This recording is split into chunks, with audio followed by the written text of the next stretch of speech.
Welcome to Tales, Tunes, and Tomfoolery starring Jerry Springer, along with Gene Galvin and me. I'm Megan Hills. We're recorded live in front of a brilliant studio audience at the Folk School Coffee Parlor in Ludlow, Kentucky. My daddy came home. And here he is, ladies and gentlemen, the one, the only Jerry Springer. Thank you. Oh. Don't, please. Don't make me well up again. Hey, this is special for me tonight. Why is that? I mean, because in our audience, finally, after all, for 1 year, I've been bragging about, how good her cooking is and everything. No. Oh, and now it all changes. My wife's here. Mickey's here. Mickey's here. Yeah. They're Mickey. Yeah. Yeah. I know. Yes. And you know, Megan. Yep. For a year, you've been doing Awful. jokes about your spouse's cooking. It's true. No, now all of a sudden, she's it's the best like, cook yeah. Whoa, no, only. You're a sorry little that man, bit Jerry about Springer. praying after meals, no. So sad. None of that is So true. pathetic. You want to know something? What's that, And Gene? by the way, there's my spouse, too. First wife, Bonnie. Bonita. Yeah. Okay. I'm surprised she came back. I thought she was going to stay in Cuba. But Oh, right. Well, yeah, they but both kept, were in Cuba. Well, I know you kept talking about, I'm going to defect, and I'm like, why? What? You were not the true. commie. No, not Oh, me. you were. He Do folded we have like a lawn pictures of chair. By the her way, in a when commie we shirt? came off the plane, Yes. tell the truth. What did I do when we You came off kissed- the this is plane true. in Kissed the Miami? ground. You kissed the ground. I got down and kissed the ground. Yeah. Certainly did. Yeah, either that or Couple you were tourists having a kicked him right in the seizure. butt when they Well, walked yeah. out. I think you were having a seizure. I have and a lot everyone said, of them, is he though. okay? Is he all right? Well, at his age. Well, it's like you in Cuba when you're walking down the street and the guy stopped to help you. Oh, that was horrible. I was, He was joking joking around, like I hurt my back, and some guy came up to me Grabbed his arm. and grabbed his arm. You okay? I was. Yeah. And he didn't know who you were because Cubans don't see the TV Oh, shows. bring that up No, again. No, I'm just saying. Bring that. They could have known who I was. They were keeping quiet. They were being very Chose polite. to respect his privacy. You want to mention just one thing. I have always looked to you, Jerry, as my role model for relationships because Wow. Mickey's here tonight, and yeah. I've always admired, I just wanted to follow your path. So, and then there's another person in my life Yes. that's sort of similar to you, my Uncle Thomas. Oh, what and happened he with recently Uncle Tom? died, by the way. I'm sorry. And may his soul and all the souls of the faithful departed, may they rest in peace. Amen. Right, Megan? I hate you. My I sister absolutely Catholic. Yeah. My sister Catholic over there. Yeah. Or as we say, Yiskadal, Yiskada, Shemay Rabo. Yeah. He thought what I just said was like a Bob Dylan lyric or something. But my Uncle Thomas, I happened to be with him the when he night that he died? died in the hospital. And it was a small room, and he called my Aunt Julie over, and he whispered into her ear, he says, Julie, you've always been with me. You were with me all the time. You were with me when I lost my job. You were with me when I lost that business years after. When I lost our house, you were with me.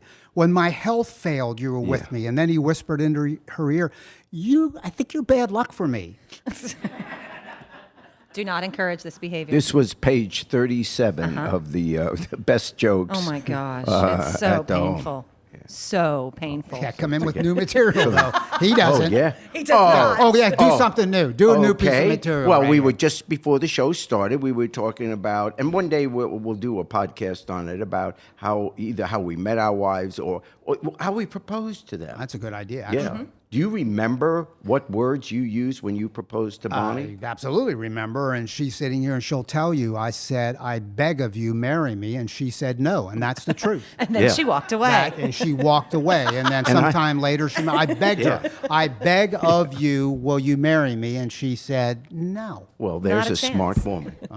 You broke her down, huh, Gene? Okay. Just wore her down. And with me, it was a little different. I turned to Mickey and I said, "You're having a what?" Oh, no. No. It's a joke.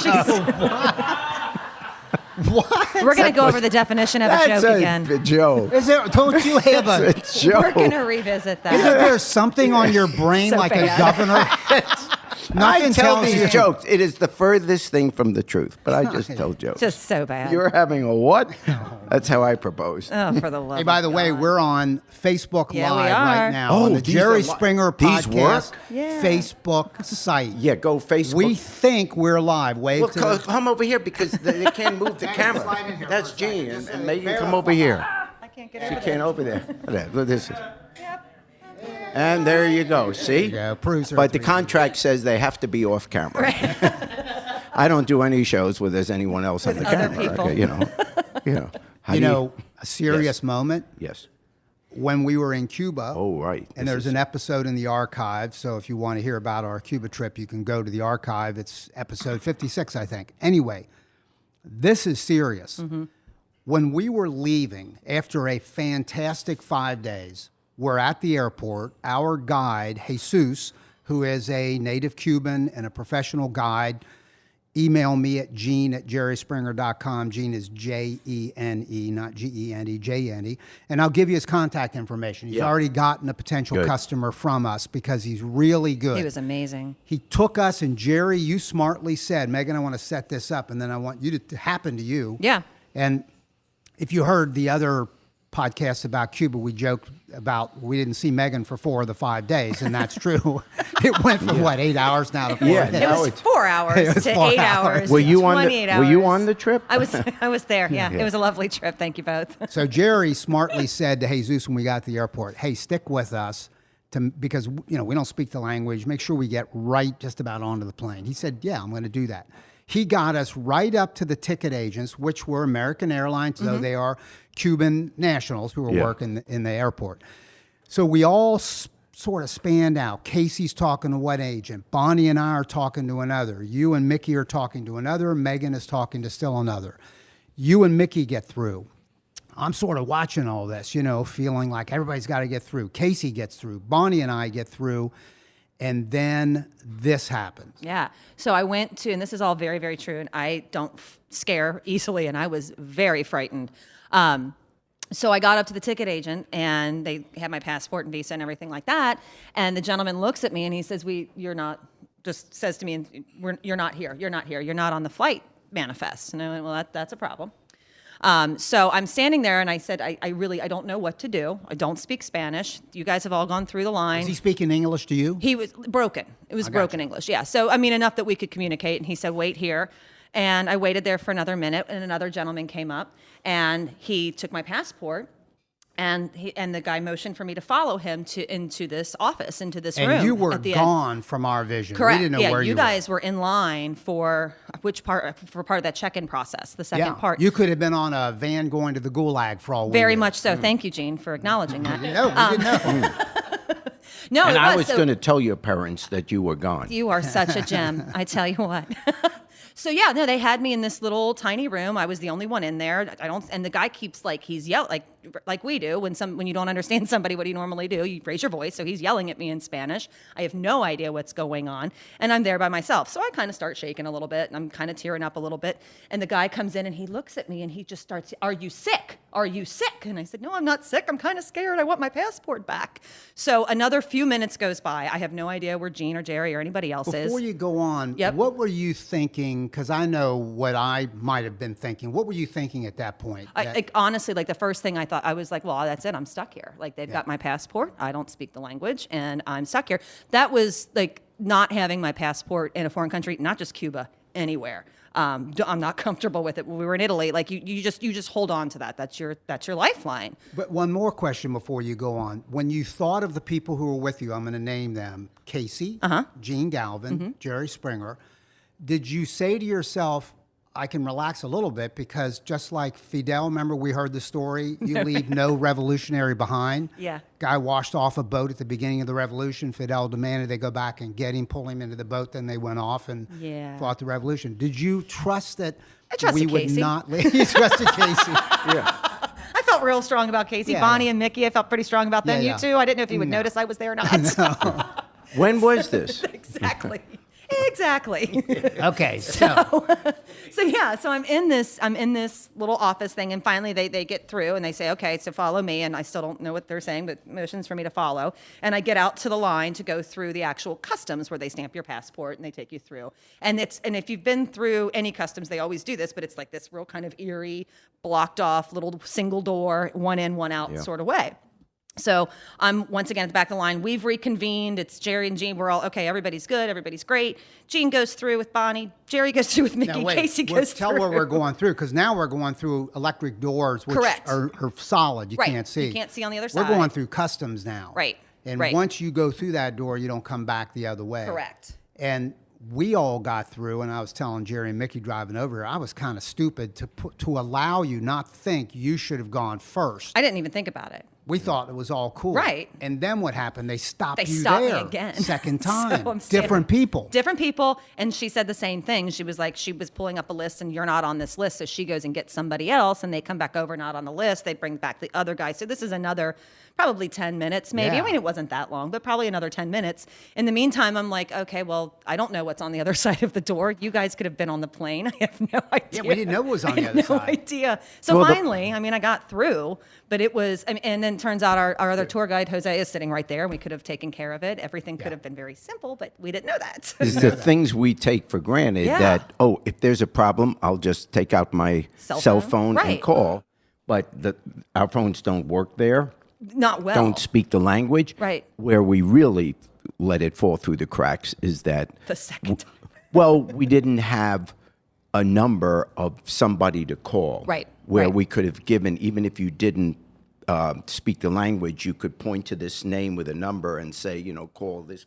Well, what was this amazing person. was that woman that was in the Yeah, airport. let's explain that. So a woman from Montana, Yeah. Missoula, Montana, who is a tour guide, who is an American, who is good friends with Jose, because they, Mm-hmm. by happenstance, saw each other. And which when- was just happenstance. This was all happenstance. just, And when yeah. she came over to me, maybe Jerry, you sent her over, and I was freaking out over this. And she said, "Hey, can I help?" And I said, "We got to reach Jesus. I'm trying." Yeah. And actually, Verizon phones do work in Cuba. You called back to the States. Mm-hmm. I do. called back to the Yeah. States. They work. You just dial a number and it goes. Yeah. Yep. Verizon. Verizon, I yep. tried to call Jesus, and I was getting Spanish recorded messages. Then they translate it in English. You don't need to use one. Then I tried it without one. Then it says you need the country code. It was very frustrating. Yeah. Pretty freaky, pretty scary. It was a scary few. I mean, to It be was. sure, not having your passport in your hand, being in a foreign country, it was long. I mean, we had a long, very tiring Yeah. 5 days. So it was. You're tired. You're traveling. Oh, you weren't sleeping I was those not hours you weren't with I us? swear to God. And it was 4 hours. Yeah. And the fact of the matter is, there was not.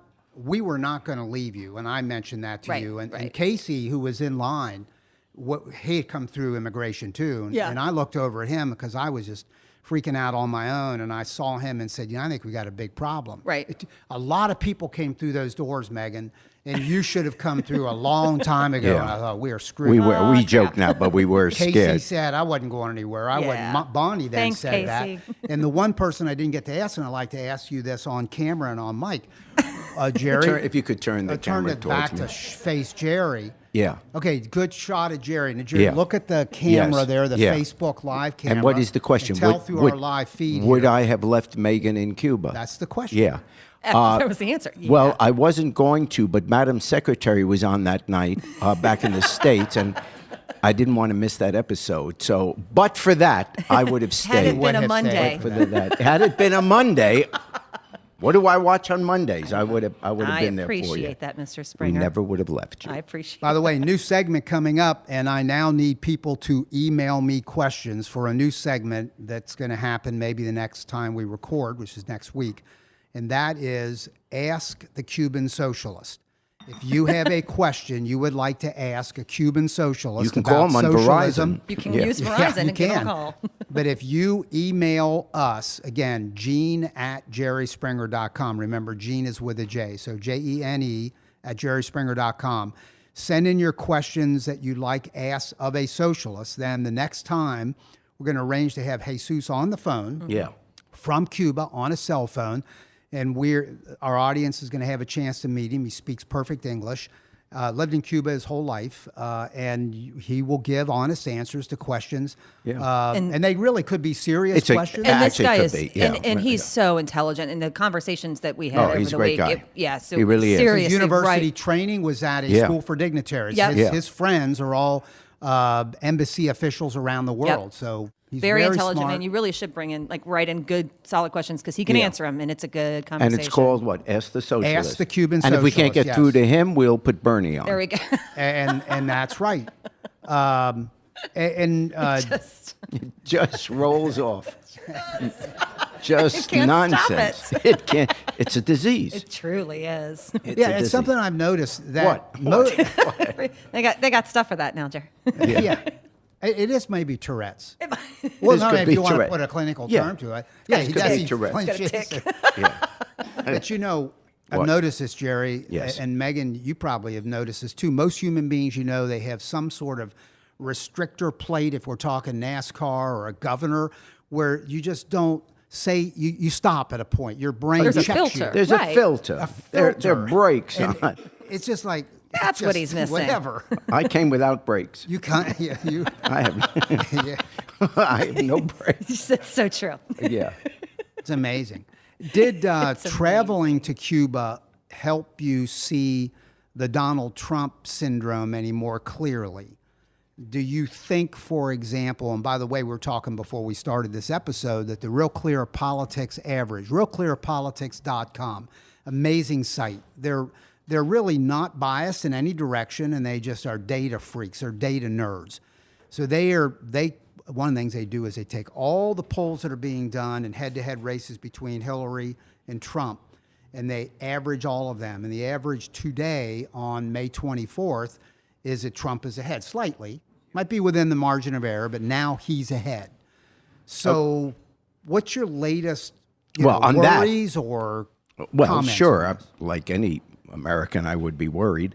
But just on that point about the polling, it's important to remember now that you can't really take a poll of Hillary against Trump at this point because Trump is the last man standing. Trump is the Republican nominee, and there's no one running against him.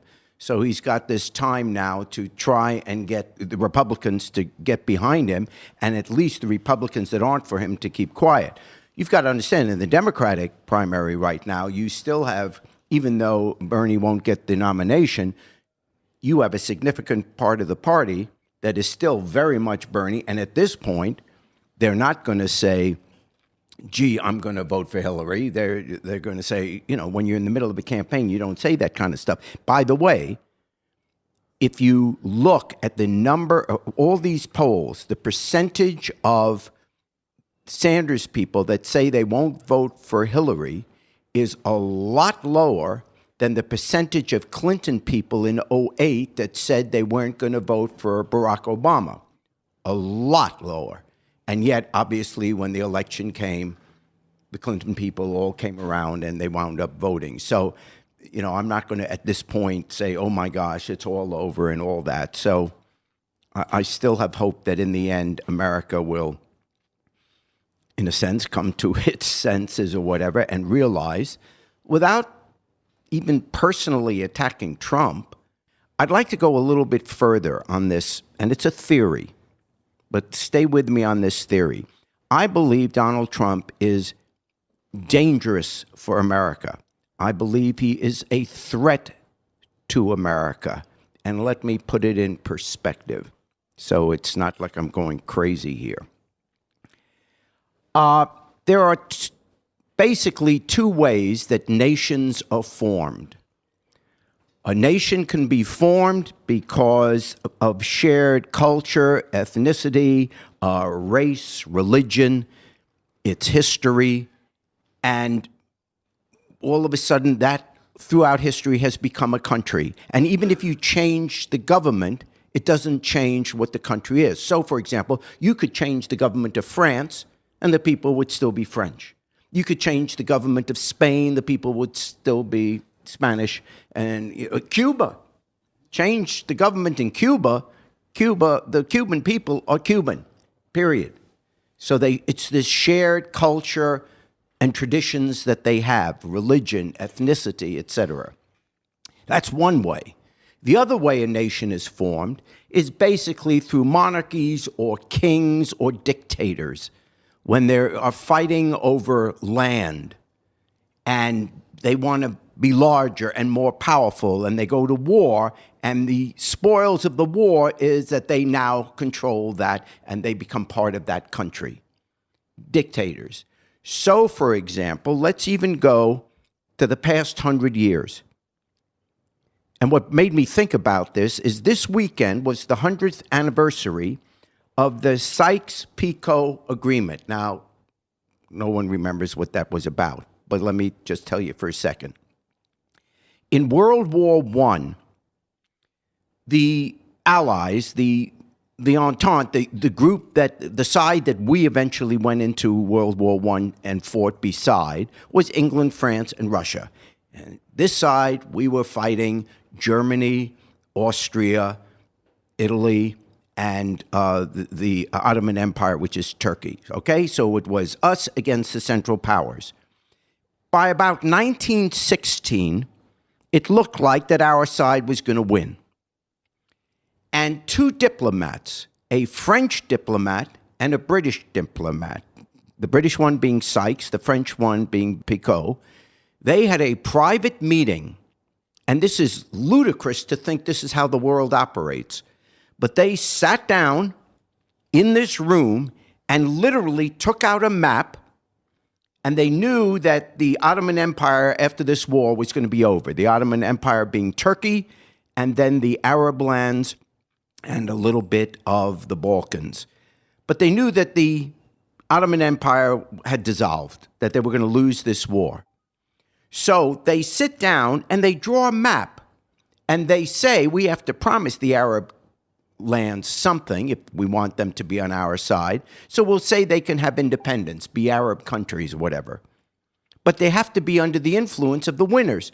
So these two guys draw a line in the sand and in the Mideast, and they said, above this line will be French protectorates. And so they gave them what became Syria and Lebanon. And they said anything south of this line we give to the British, because the British wanted the oil. So they gave them Jordan and Mesopotamia, which is Iraq. And that's how they made a country, with no thought about the people that lived there, the fact that there were Sunnis and Shiites and all these different religions, all these different entities and cultures. They just threw them together and said, you're a country. The point is, when dictators or winners of wars put countries together, these are fake countries that continue to exist only so long as the dictator stays in power. So therefore, when communism fell, Yugoslavia fell apart. And the 6 republics of Yugoslavia, Bosnia, Herzegovina, Serbia, Montenegro, Macedonia, I'm forgetting some, Croatia, Slovenia. As soon as Tito fell and communism fell, there's no Yugoslavia anymore. They're all independent republics. When communism fell in 1989, there's no more Soviet Union anymore. And all the republics of the Soviet Union became independent. Now, how is this relevant to what is going on right now? The one exception to what I have said, how you form a country, you either form a country because of a shared culture, which is what a lot of the countries we know, most countries are like that. And the other way is through dictators or winners in wars that create countries out of thin air and say, you're now a country, even if there's no mix. There's only one exception on the planet Earth to that form of starting a country. You are in it. The United States of America is the only nation ever to have been created by an idea. The idea, as espoused by Thomas Jefferson in the Declaration of Independence, is that all men are created equal and that we ought to have individual rights, and those are God-given. That's was the goal, but that is the idea America. We have always been an idea, an ideal. It has never been about anything else, because the truth is we aren't of the same religion. We aren't of the same ethnicity. We're everything. Became the Statue of Liberty.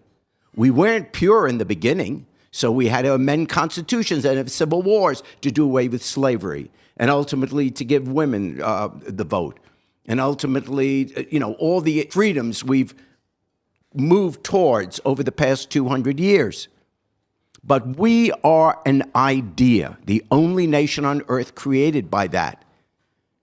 Now, I started out by saying that Donald Trump is a threat to the United States of America, and I'm not sure he's even aware of it, because he goes around with this ridiculous slogan, we're going to make America great again, when in fact, what he is proposing is to destroy the idea America. When you want to replace the Statue of Liberty with a wall, when you want to say, Muslims, you're not welcome in this country, when you want to say that we're going to deport 11 million Mexicans, that is exactly opposite to what the idea America is. If we no longer respect the idea America, then we are nothing more than a piece of land with tribes, which is exactly what's going on in the Middle East. They've got the Sunnis, they've got the Shias, they've got ISIS, they've got all these groups. America will move in the direction of being tribal. We'll have 1/3 of the nation being Hispanic, 1/3 of the nation being African American and Asian, 1/3 of America being black. That will happen in the next 20 years.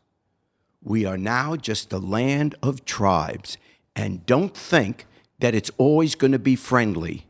If Trump gets his way and starts trying to deport 11 million people, do you understand how that's done? Do you think that's going to happen without violence? Right now, we deport people from the United States because they're criminals. They don't have citizenship, but they're criminals. Those are the ones that we are physically deporting now. That process takes about 2 years because we have constitutional rights now. So, for example, you can't just say, where are your papers? You don't have them, you're out of the country. There's a court proceeding. It's got to be fought out in court. That takes about 2 years. Where do you put the people in the meantime? You're not talking about a couple of thousand that you have to deport. Now you're talking about 11 million. How many thousands of courts will you have to create? How many thousands of judges will you suddenly have to vet and let them become judges? Who's going to go? Are we going to have a police state where we knock on the doors and say, where are your papers? And if not, at gunpoint, remember Elia Gonzalez? Remember that? That was one kid. Picture going into Hispanic communities and going door to door, finding out who's a citizen and who's not. Now you say, we can't have profiling. It's unconstitutional. So that means all Americans will have to start carrying papers on them. You get stopped at a traffic light or a traffic violation, where are your papers? And you can't just arrest people that look Hispanic. So now you're talking thousands of courts, and I haven't even started talking about what we have to do to build the wall. You start dragging people out of their homes. Mom wasn't born here, but the kids were, and dad's American. The mom doesn't have papers. She's got to go. She came here illegally, let's say. You're going to take a mother away from the kids? You think they're just going to sit back and say, okay, we'll go. Sorry, bye, kids. You don't think some of them will get violent? You think there's violence now between police officers and the black community back and forth? What when you have 11 million people that you're threatening? This is nuts. We will become tribes. This isn't just about the election. This is about what Donald Trump is talking about. I don't care if you're Democrat, Republican, conservative, liberal. If you have any respect for the idea America, this is the worst thing you can think of. It's the most unpatriotic thing you can think of. Why do you send your sons and daughters to fight and die in these wars if you don't believe in the idea America? He's dangerous for America.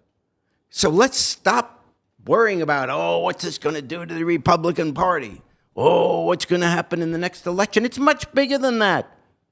We are telling this generation of young Americans that we're only kidding about America really being a melting pot. Anytime somebody talks to you about deporting 11 million people, get pissed off. It's un-American. That's it.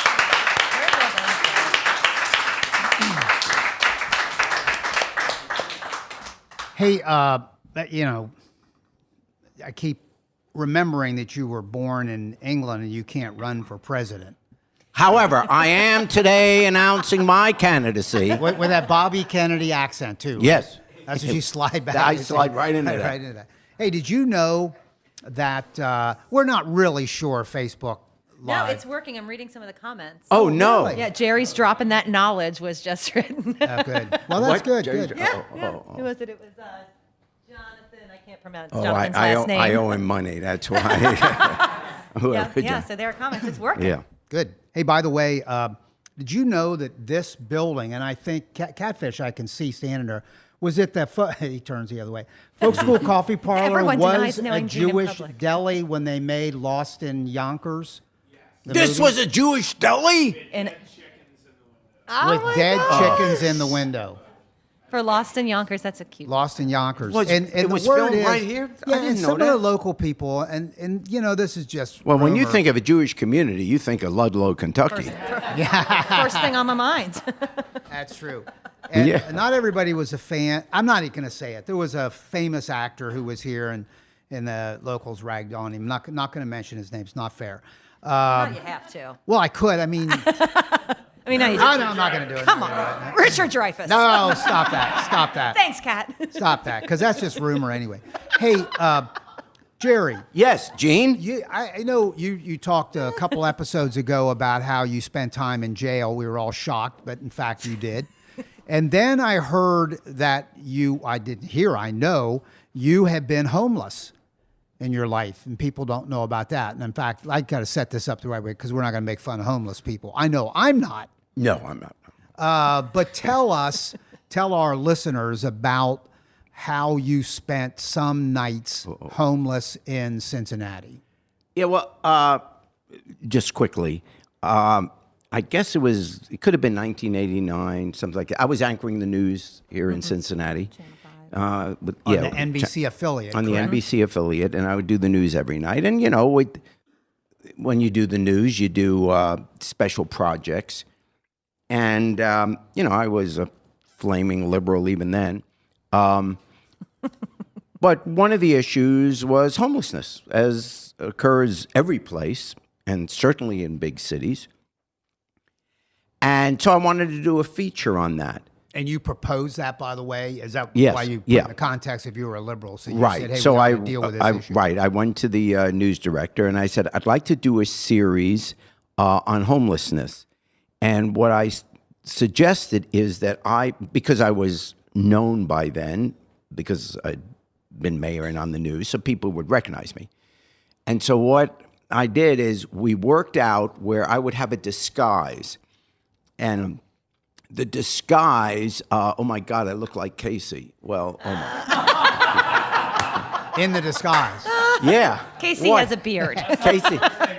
Yeah. Yeah. Oh, yeah. Okay, Nice. I'll tell you the truth. I never looked like Casey. Yeah, you wish you That's did. Yeah. That the was truth. stretching it. Yeah. Okay, I look like Henny Youngman. Yeah. No, but what we did is How'd you get the disguise? Yeah. Well, the theater department at the University of Cincinnati really changed my look totally. I mean, they went all out. Well, that's and cool. they put on a beard that would not come off. I mean, a real beard, changed my hair. I mean, you could not recognize me. I'll tell you a story. In fact, and then I was out on the streets for 7 days. Oh, wow. No, yeah, 6 days maybe. I think it was 6. And 6 days, and they gave me $3. And the rule was that I had to stay out on the street. In other words, I couldn't go home. And I had $3. So in other words, I would have to beg for money in order to be able to go and eat or go to a soup kitchen or whatever and get the experience. Now, let me say before going any further, I did not for 1 second believe that doing that I would really know what it's like to be homeless, because the truth of the matter is I knew when it was all over, I would go to a lovely home again and my family and all of that. And, you know, if worse came to worse, no one knew I was doing the series. I could just stop and say, I can't do this anymore. So You could go get in your car even, yeah, which was well, what I couldn't kind of car find at the time. Well, I couldn't find a place to park the Bentley. So, no, I didn't. There he is. There he is. There's the Jerry we know. That's our Jerry. There's the Jerry we know and love.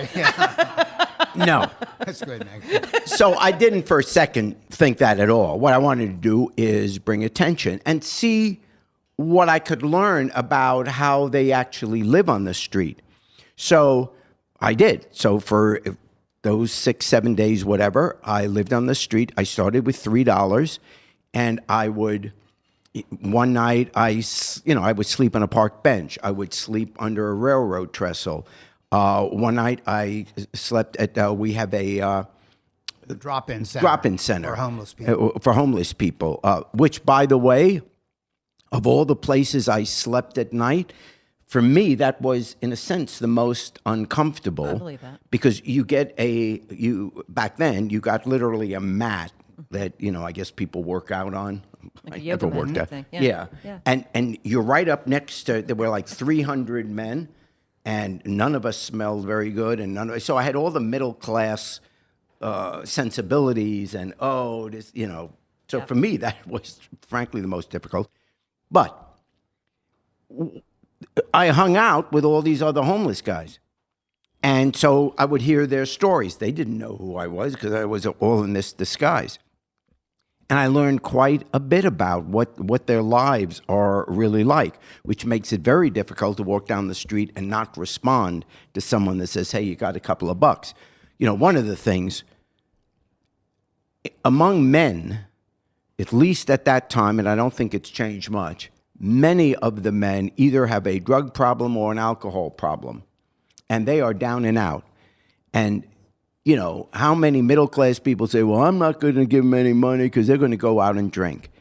And after doing that just for 1 week, I got to tell you, who wouldn't want to drink living like that? So let's not get all hoity about, well, I wouldn't act like that. You're living like that with no sense of hope, no sense that it's really going to turn around. I'm going to have a good day. It's a horrible, horrible existence.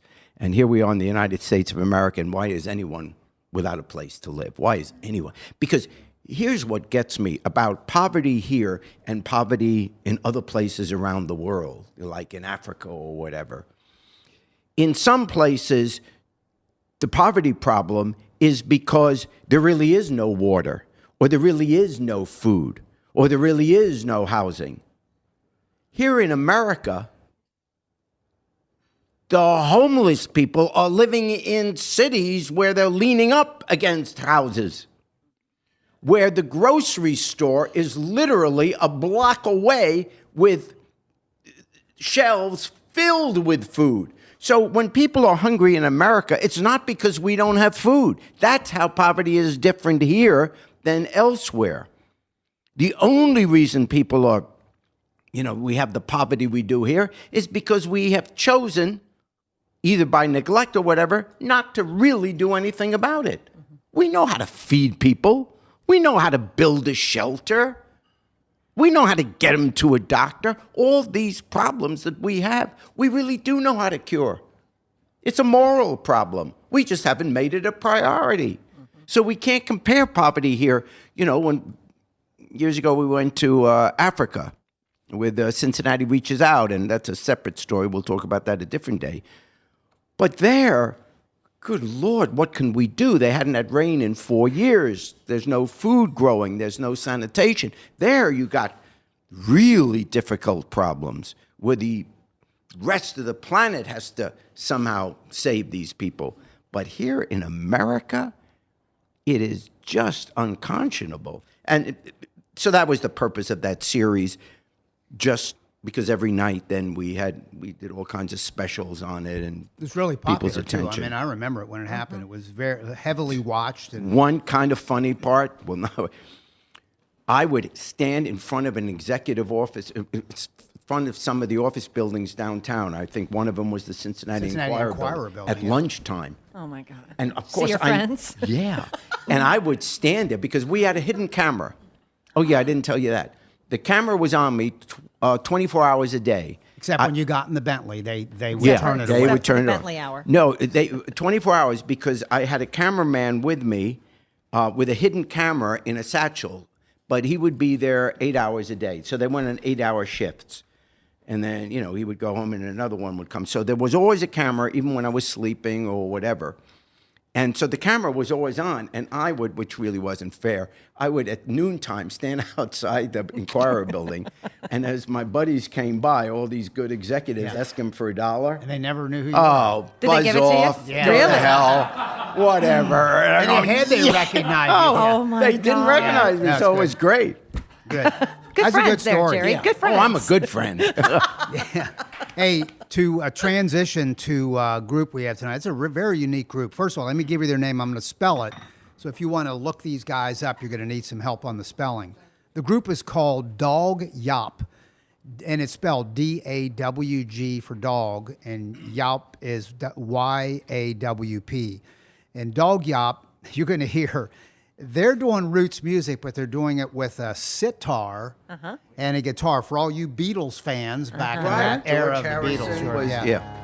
So, guys, do us a song. Start us off, please. Sure, this song's called I Want to Be a Dog. Thank you very much for having us. Sure, thank you guys.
If my mind's a sky, the clouds come from my heart, but I see the sun come shining through that silver lining part. I don't want to be a tree where all the cats run away to me. Don't want to be the sea where all the water carry my love away from me. I wanna be a dog.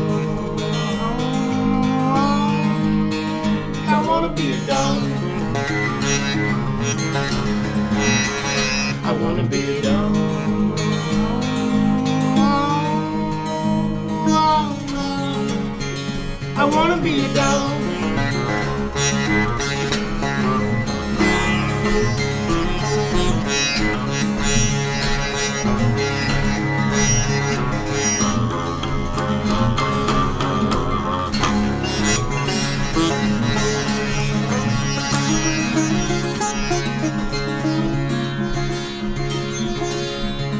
I'm sitting down by the river, a mile from my home. I got this girl beside me, but inside I got nothing at all. I don't wanna be a tree where all the cats run away and me. Don't wanna be the sea where all the water carry my love away from me. I wanna be a dog. I wanna be a dog. I wanna be a dog.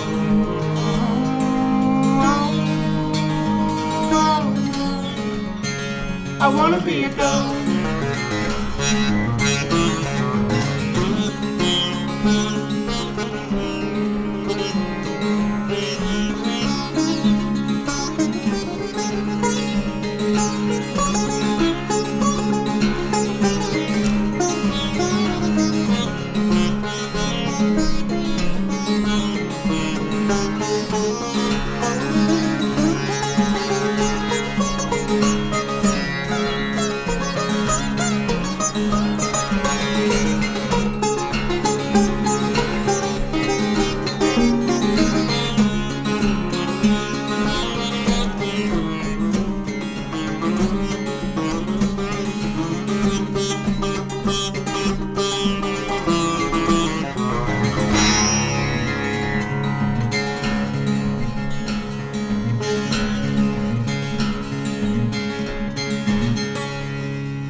That is tremendous. This is the first time in my life I don't regret being called a dog.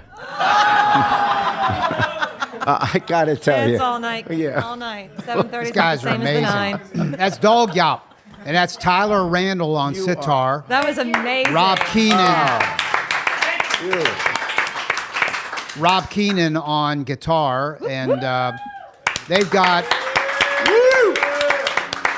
a bunch of stuff, a bunch of releases out. East Virginia Blues and Can't Think, Two Hearted. They've got upcoming shows, a lot of places.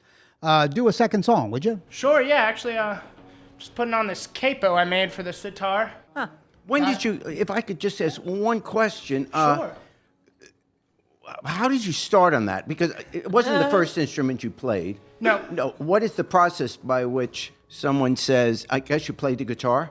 I played guitar first and mandolin. Yeah. And actually, I met Rob when I was a freshman in high school. Yeah. So about 8-9 years ago, something like that. Where was that? Where'd you go to high school? Turpin High School. Turpin High School here in the local. Cincinnati Yeah. area. My son and daughter graduated from there, as a matter of Really? fact. Yeah. Yep.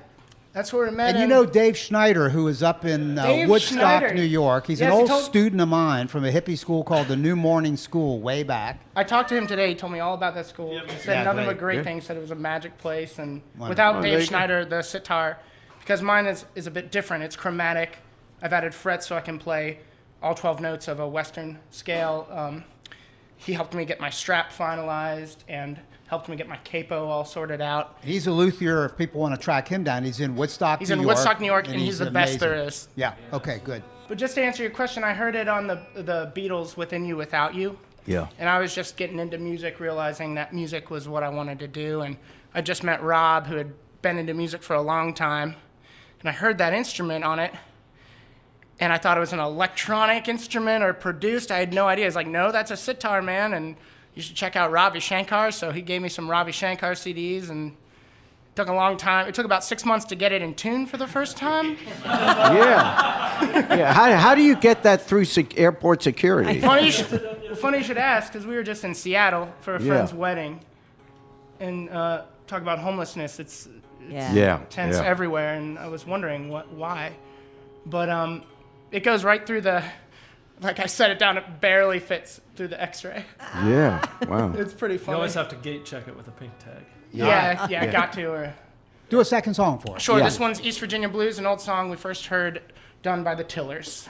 Yeah. We do it a bit from their Live at the Southgate House album. We do it a bit faster, but 1, 2.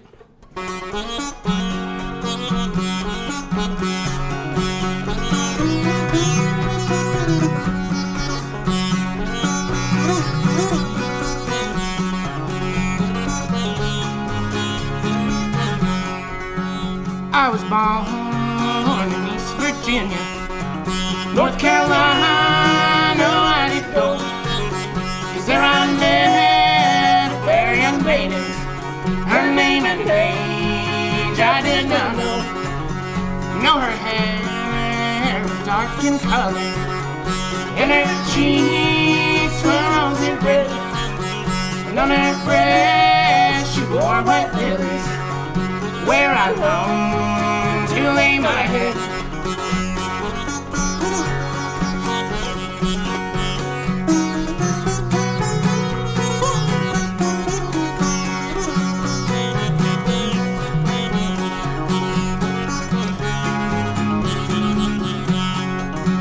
Now Molly dear, go ask your mother if you're my bride, but never be. She says no, go back and tell me, and I'll run away with you. No, I'm not, go ask my mother, when she lies on her bed of rest. In her hand she holds a dagger to kill the man that I love best.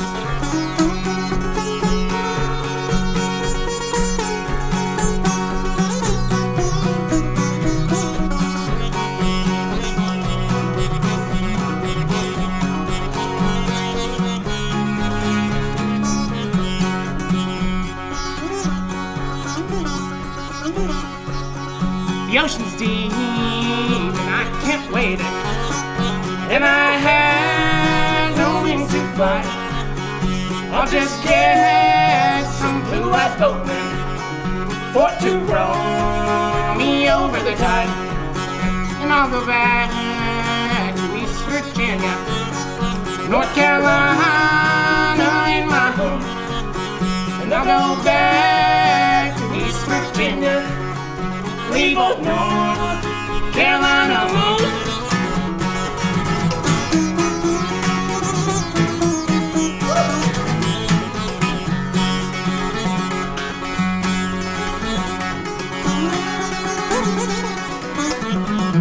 No, I don't want a greenback dog, and I don't want your watching chain. All I want is your love, darling.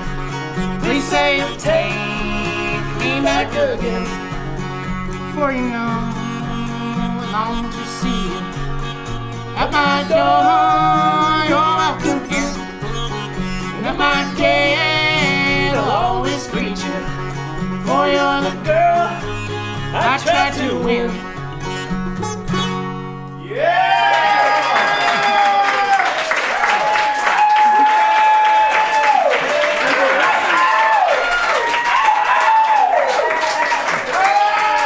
Very kind. Thank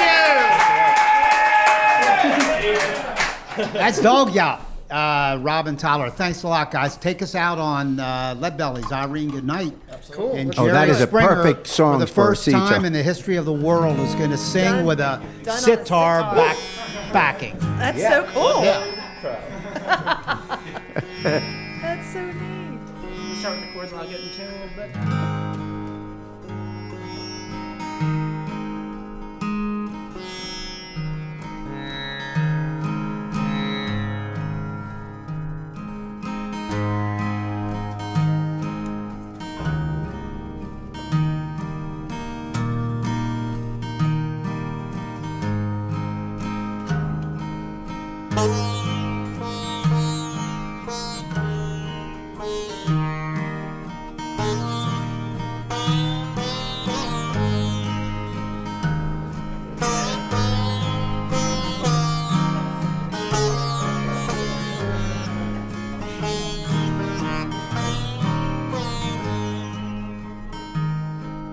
your rambling. Stop your gambling. Stop staying out late at night. Go home to your wife and your family. Stay down by the fireside of life. You've been listening to Tales, Tunes, and Tomfoolery, recorded live at the Folk School Coffee Parlor in Ludlow, Kentucky. Thanks to Patrick Kennedy for writing our opening song, and to you for listening. Check out our website at jerryspringer.com.